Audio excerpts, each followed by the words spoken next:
सभी बच्चों को नमस्कार। मैं Roopnarayan Sharma, Resonance PCCB division Hindi faculty. और आज हम अध्ययन करेंगे हिंदी व्याकरण। और हिंदी व्याकरण में बच्चों अध्ययन करेंगे हम किसका? अपठित गद्यांश का।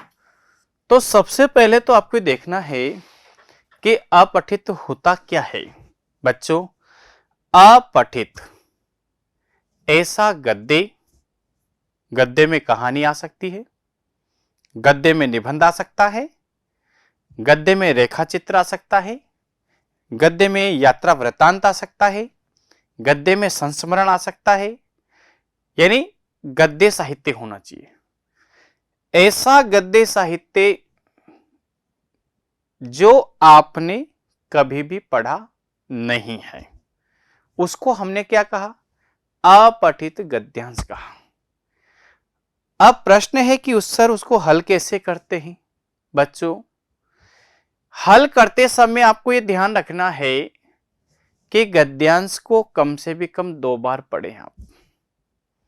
अरे उसमें दिए गए कठिन शब्दार्थ को समझें, उसमें दिया हुआ क्या है, क्वेश्चन क्या है, उन क्वेश्चनों को पढ़ें, समझें और उन क्वेश्चनों के आंसर आप उस गद्यांश में ढूंढने का प्रयास करें। जब आपको वो मिल जाते हैं तो फिर अपनी ही भाषा में, अपने ही शब्दों में आप उसको क्या करेंगे? लिखेंगे बच्चों। तो आपके सामने ऐसे प्रश्न है, अभ्यास प्रश्न लिया है मैंने।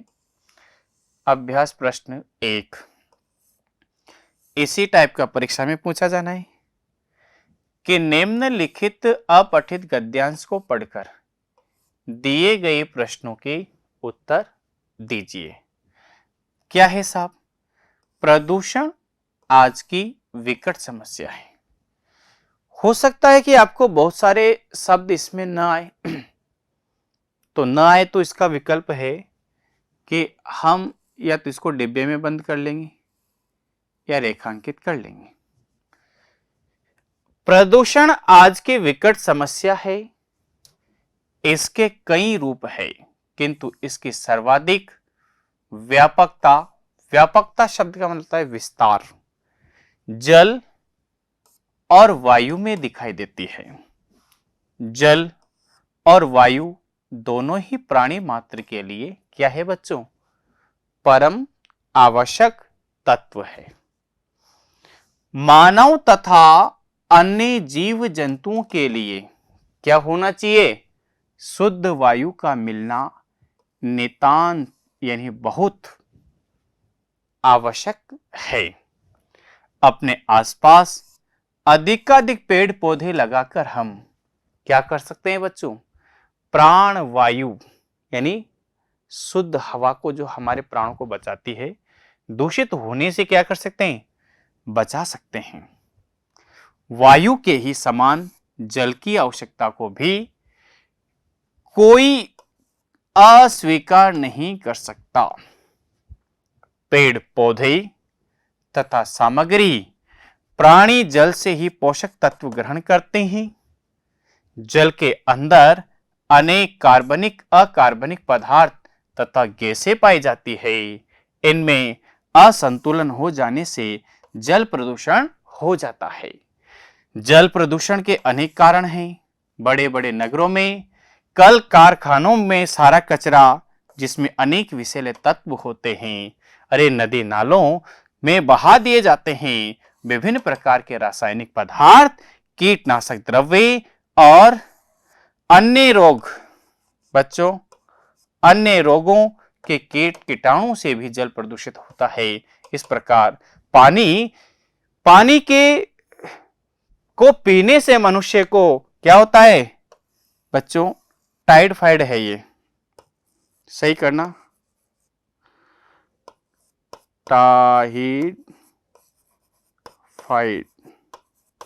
टाइफाइड पी लिया, आंतों की बीमारियां और लग जाती है। इसलिए हमेशा स्वच्छ जल का उपयोग क्या करना चाहिए। बच्चों, इसमें क्या बताया है? पहले अब ये समझना पड़ेगा आपको क्या कि किससे संबंधित है? प्रदूषण से संबंधित है। प्रदूषण का दुष्परिणाम बताया है, कैसे हम स्वस्थ रह सकते हैं वो बताया है। तो इसमें बताने का, अब देखो प्रश्न नंबर 1 का है कि आज के युग की सबसे प्रमुख समस्या क्या है। अब हमें यह देखना पड़ेगा कि आज के युग की सबसे प्रमुख समस्या क्या है। प्रदूषण क्या है।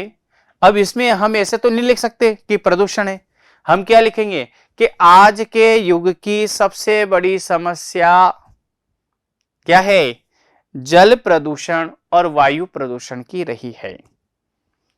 क्योंकि जैसे जैसे जल और वायु अपने असंतुलन पर आएगी, वैसे वैसे मानव को अनेक प्रकार की बीमारियां घेर लेगी। ये समझ में आ गया आपको।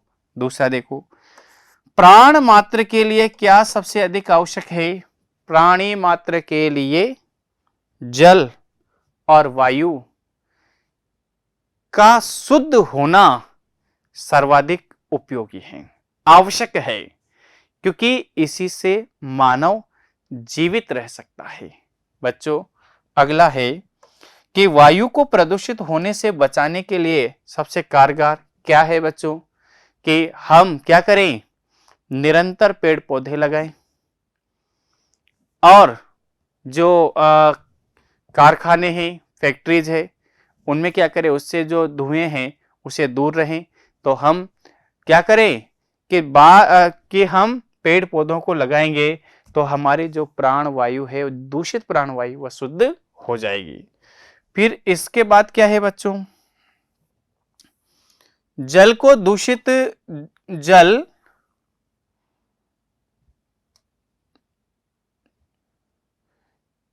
इसमें है, जल को दूषित, जल क्यों दूषित होता है, इसमें देख ले। जल प्रदूषित के अनेक कारण हैं। बड़े बड़े नगरों में कल कारखानों का सारा कचरा, जिसमें अनेक विषैले तत्व होते हैं, नदी नालों में बहा दिए जाते हैं। हाँ, विभिन्न प्रकार के रासायनिक पदार्थ, अनेक कीटनाशक द्रव्य और अन्य रोगों के कीटाणुओं से भी जल प्रदूषित होता है। तो बच्चों यहां से लेकर के यहां तक हम लिख सकते हैं इसका घ का। तो इसको भी आप अपने भाषा में लिखेंगे तो और अच्छा बनेगा। जल प्रदूषण से क्या हानि होती है साहब, क्या हानि होती है। जल प्रदूषण से अनेक प्रकार के रोग होते हैं, टाइफाइड होती है, पीलिया होती है, आंतों के रोग होते हैं। तो कई प्रकार के नुकसान हमें इस जल प्रदूषण से हो सकते हैं। बच्चों ये पहला आपको समझ में आया। हमने क्या किया कि इनके आंसर किसमें देखे, इसमें, और फिर लिखे किसमें, अपनी भाषा में। तो आपको भी आगे इसी तरह से हल करना है। तो इसका एक उदाहरण आपके सामने और ले लेते हैं हम, कि हमें कितना समझ में आया, कितना नहीं आया। निम्नलिखित अपठित गद्यांश को पढ़कर दिए गए प्रश्नों के क्या करना है, आपको उत्तर देना है। बच्चों सफल और असफल मनुष्य में क्या अंतर होता है। अब देखो, सफल और असफल मनुष्य का अंतर स्पष्ट किया है, यही कि एक को अपने परिश्रम, सही करना है शब्द, एक को अपने परिश्रम का मूल्य मिला और दूसरे को नहीं मिला। परंतु इसके पीछे क्या रहस्य है। सफल मनुष्य ने अपना सारा काम बुद्धिमानी और सजगता से किया, जबकि असफल व्यक्ति ने काम को बोझ मानकर किसी प्रकार बस पूरा किया। ऐसे लोग काम तो बहुत करते हैं, किंतु उनमें अपनी संपूर्ण निष्ठा और आस्था नहीं रखते। परिणाम यह होता है कि उनके द्वारा किए गए कार्यों में अपेक्षित सफलता नहीं मिल पाती। वह व्यर्थ में ही भाग्य को क्या करते हैं, दोष देते हैं। भाई मेहनत कम करेंगे, सफलता नहीं मिलेगी, नहीं मिलेगी तो क्या कहेंगे, अरे यार मेरा तो भाग्य ही खराब है। समझ में आया नहीं आया आपको। अब प्रश्न नंबर 1 क्या है, सफल और असफल मनुष्य में क्या अंतर है। कि एक को तो परिश्रम का मूल्य मिलता है और दूसरे को नहीं मिलता।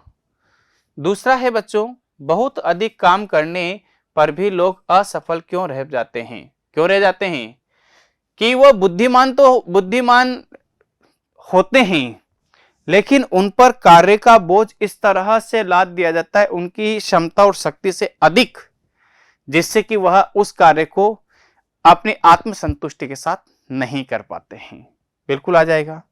बच्चों, कैसे लोग भाग्य को दोष देते हैं? वे लोग, कौन से लोग?